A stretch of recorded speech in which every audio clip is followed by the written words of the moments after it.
It's been a busy week for fire crews on the Treasure Coast tonight. Crews in St. Lucie and Martin counties keeping an eye out for hot spots in an area north of the Treasure Coast Mall. That's where they contained a 15-acre brush fire this afternoon. Some people living nearby in Port St. Lucie had to evacuate their homes for a time.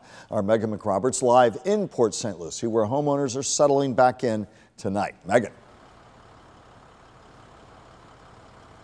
Well, Michael, those homeowners in this area right now are still looking at this scene behind me. Power crews going into their 6th hour trying to rebuild some of the damage from the fire. Fortunately, the fire risk much lower at night than it was during the day, but residents in this area can still expect very smoky conditions into the morning. They will also see fire crews stopping by throughout the night, making sure there are no hot spots and that they are safe from any future fire.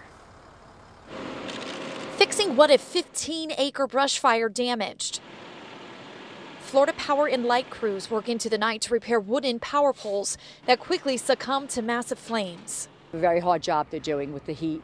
Not long before this, plow trucks from the Florida Forest Service contained the 15-acre fire, keeping it away from nearby homes and businesses in both Martin and St. Lucie County. A million trucks, brush trucks, and it was a lot of noise. Mary Aberly among the homeowners in Port St. Lucie who feared the flames were too close. Wasn't overly concerned until it went across the street.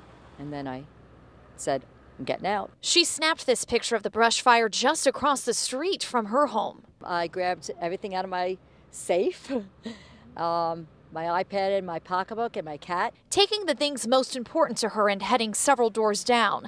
Other homeowners returning to the area of Van Cleef Avenue Friday afternoon to pick up their cars they left behind. All the fire and everything was going on and we couldn't get in. So this was the closest you could get? I parked my car here, yeah.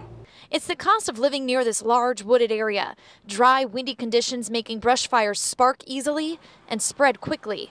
Aberly has seen multiple brush fires out here in her decades living in Port St. Lucie. You never get used to a fire. Not when they just move so quickly. And the Florida Forest Service says the cause of this brush fire is still under investigation.